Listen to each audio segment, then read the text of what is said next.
اور جن کو اپنے رب پر بھروسہ ہو وہ وقت اور حالات سے شکایت نہیں کرتے۔ کچھ راتیں اس لیے بھی نیند سے خالی ہوتی ہیں کیونکہ اللہ تعالیٰ چاہتا ہے کہ میرا بندہ مجھ سے باتیں کرے۔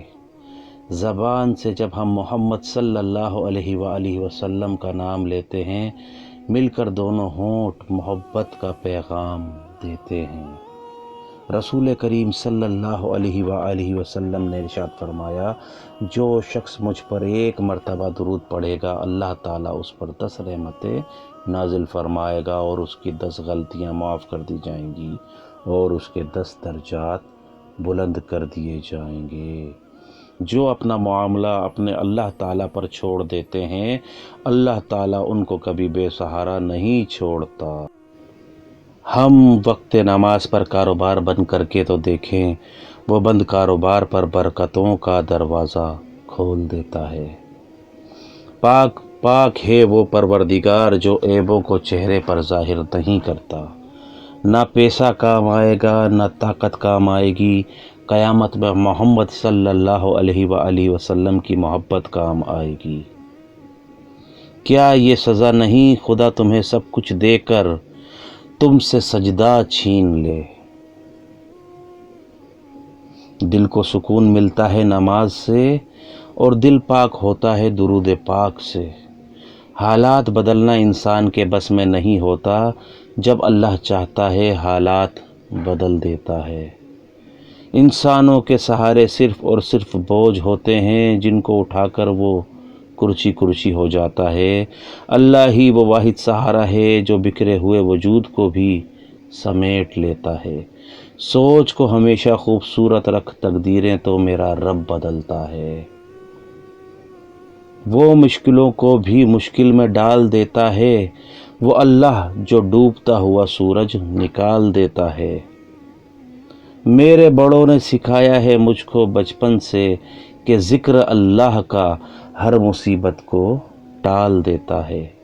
ظالمین کے ظلم سے مت ڈرو بلکہ صابرین کے صبر سے ڈرو، کیونکہ اللہ صبر کرنے والوں کے ساتھ ہے۔ ہمیشہ اچھا سوچو اور ہمیشہ اچھا بولو، اللہ پاک آپ کے ساتھ اچھا کرے گا۔ یارا بیسی دولت سے دور رکھنا جس کے نشے میں ہم تجھے بھلا بیٹھیں اور تیری مخلوق کو رلا بیٹھیں۔ حیرت ہے کہ تعلیم و ترقی میں پیچھے جس قوم کا آغاز ہی اقرا سے ہوا تھا۔ جو فیصلے قرآن کے پڑھ کر ہونے چاہیے ہم وہ فیصلے قرآن پر ہاتھ رکھ کر کرتے ہیں۔ مجھے مایوس ہونے والے شخص پر تعجب ہوتا ہے جبکہ اس کے پاس استغفار کی قوت موجود ہے۔ اے مومن، ان سے کچھ سیکھ جنہوں نے جسم پر خنجر ہوتے ہوئے بھی آخری سجدہ نہیں چھوڑا۔ کوئی دن ایسا نہیں جب میں نے رحمان کو رحیم نہ پایا ہو۔ یہ خیال ہی سکون بخشتا ہے کہ ہر ایک غلام کا چہرہ حضور کریم صلی اللہ علیہ وآلہ وسلم جانتے ہیں۔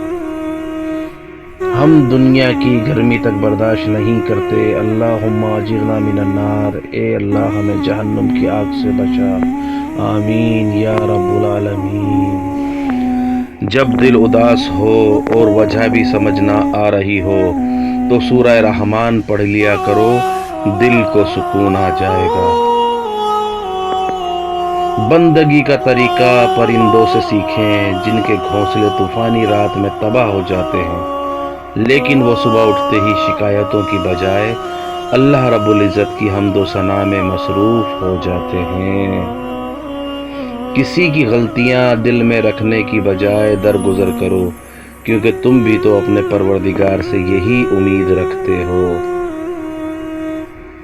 جیسے پیسوں سے سکون ملا اسے دنیا ملی، جسے عبادت سے سکون ملا اسے میرا اللہ ملا۔ اے اللہ، دلوں سے وہ فکریں اتار دے جن کے بوجھ کو آپ کے سوا کوئی نہیں جان سکتا۔ صرف جائے نماز وہ جگہ ہے جہاں رو لو تو سامنے والا تماشا نہیں بناتا۔ میں ہوں محمد نعمان عالم، نعمان اسلامک ریلز کی جانب سے۔ اگر آپ کو ہماری ویڈیو اچھی لگی ہے تو لائک کیجئے، چینل کو سبسکرائب کیجئے، دوستوں کے ساتھ شیئر کیجئے۔ السلام علیکم۔